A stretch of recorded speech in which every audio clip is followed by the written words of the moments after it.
جہاں سے دہشت گردی پنپ رہی ہے یا جہاں پہ رپورٹ آتی ہے کہ وہاں پہ ان کی پریزنس موجود ہے. جیسے پاکستان کے اندر ایک افغان مہاجرین ہے اور بہت سارے آپ کو پتہ ہے اللیگلی ریزائڈنگ افغان مہاجرین ہے. اب اگر آپ اس کا نقشہ کھینچیں گے یا بیک ٹریک کریں گے تو بہت سارے ایونٹس ہیں جن کے اندر آپ نے انالائز کیا اور اس کے اوپر رپورٹس آئیں کہ پاکستان کے اندر دہشت گردی کے جو واقعات ہو رہے ہیں, چاہے وہ چینی قونصلیٹ پہ حملہ ہو رہا ہے, چاہے وہ پاکستان کی تنصیبات پہ حملہ ہوا ہے, یا کل کی جو آپ بات کر رہے ہیں افغان اس کے شہری اندر اور وہ جو انلیگل امیگرینٹ پاکستان میں آئے ہوئے ہیں وہ سامنے شواہد موجود ہیں. جی ہاں. تو اب یہ چیزیں جو ہیں اس میں اگر یہ چیزیں ہیں اور یہ چیزیں ہیں تو پھر ہونا کیا چاہیے؟ حکومت کی کیا پالیسی ہونی چاہیے, ریاست کی کیا پالیسی ہونی چاہیے کہ ان تمام لوگوں کو جو پاکستان کے اندر دہشت گردی کا سورس بن رہے ہیں, دہشت گردی کی فورس بن رہے ہیں, ان کو اٹھا کے یہاں سے اپنے ملک میں پھینکیں. ہم جب وہ کوشش کرتے ہیں ان کو بھیجنے کی تو اقوام متحدہ کے بھی پاؤں کھڑے ہو جاتے ہیں اور UNHCR جو وہ بھی اپنی دم پہ کھڑا ہو جاتا ہے کہ جی آپ ان کو واپس نہیں بھیج سکتے. امریکہ سے 2 ڈیلیگیشنز آ جاتے ہیں کہ جی آپ ان کو واپس نہیں بھیج, ان کو تو ہم نے لے کے جانا ہے, ہم کوشش کر رہے ہیں ان کو لے کے جانے کی, اور ہم وہ جھاگ کی طرح جو ہے نیچے بیٹھ جاتے ہیں اور سارے ہمارے کلیم جو ہے وہ دب جاتے ہیں. اب اس کے بعد ساتھ ساتھ اب بلوچستان کے اندر آپ دیکھیں گے تو پنجگور سے لے کے آج کے واقعات کی طرف اس کے اندر جتنا اسلحہ استعمال ہو رہا ہے وہ تمام کا تمام امریکن اسلحہ ہے. امریکن اسلحہ کون پرووائڈ کر رہا ہے؟ اب یہاں پہ جب ہم بیرونی قوتوں کی بات کرتے ہیں تو میں بالکل اس طور پہ اپنے آپ کو ہم اس لیے مبرہ نہیں کر سکتے اس چیز سے کہ ہم بیرونی طاقتوں کو کہہ دیں گے کہ وہ انوالو ہیں. تو جو ورکر ہیں جو لوگ کام کر رہے ہیں ان میں تو بہت سارے وہ ہیں جو پاکستانی ہیں, جو مسنگ پرسنز کے طور پہ بھی جن کا کلیم سامنے آتا ہے.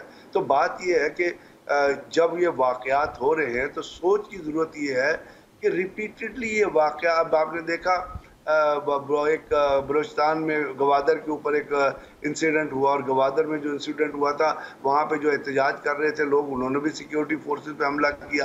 وہ کون لوگ تھے جنہوں نے سیکیورٹی فورسز, اور جب سیکیورٹی فورسز تو واضح آڈیو کالز آئی ہیں جن کو سنایا گیا جس میں ان کے اوپر حملہ کرنے کے لیے پیسے دینے کے حوالے سے بھی بات ثابت ہوئی. مارنگ بلوچ اور اس کے جو رفقات ہیں ان کے حوالے سے تو کافی شواہد آ چکے ہیں. بات یہ ہے کہ میں یہی تو آپ سے عرض کر رہا ہوں کہ شواہد جب موجود ہیں تو اب 2 طریقہ کار ہیں. بلوچستان کا مسئلہ صرف میری نظر میں صرف کوئی فوجی آپریشن سے حل نہیں ہو سکتا. بلوچستان میں ریپیٹڈلی آپریشنز ہوئے ہیں. آپ کو جیسے 1973 میں بہت بڑی انسرجنسی ہوئی تھی اور اس کے بعد اس انسرجنسی کو کنٹرول کیا گیا تھا.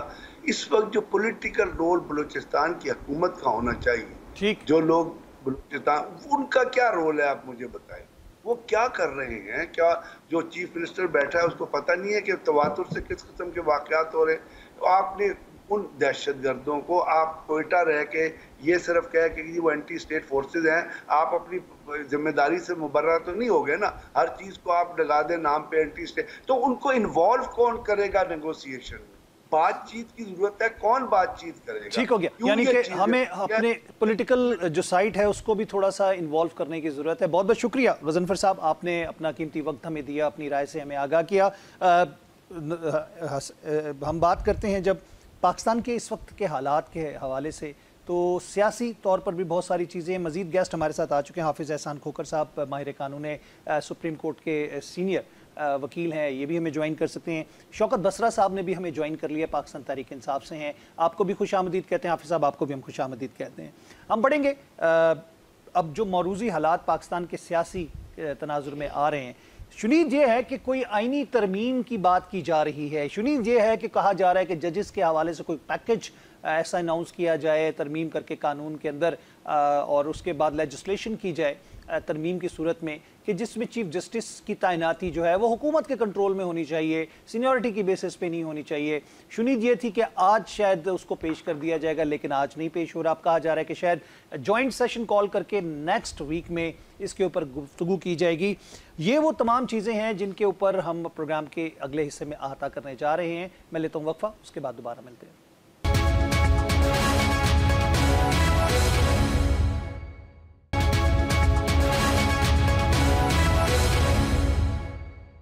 ویلکم بیک ناظرین, خوش آمدید کہتے ہیں آپ کو programme news one tonight میں. میں شوکت بسرا صاحب اور حافظ احسان کھوکھر صاحب کو بھی خوش آمدید کہہ رہا ہوں پروگرام کے اس حصے میں. سب سے پہلے بسرا صاحب, کیا یہ افواہیں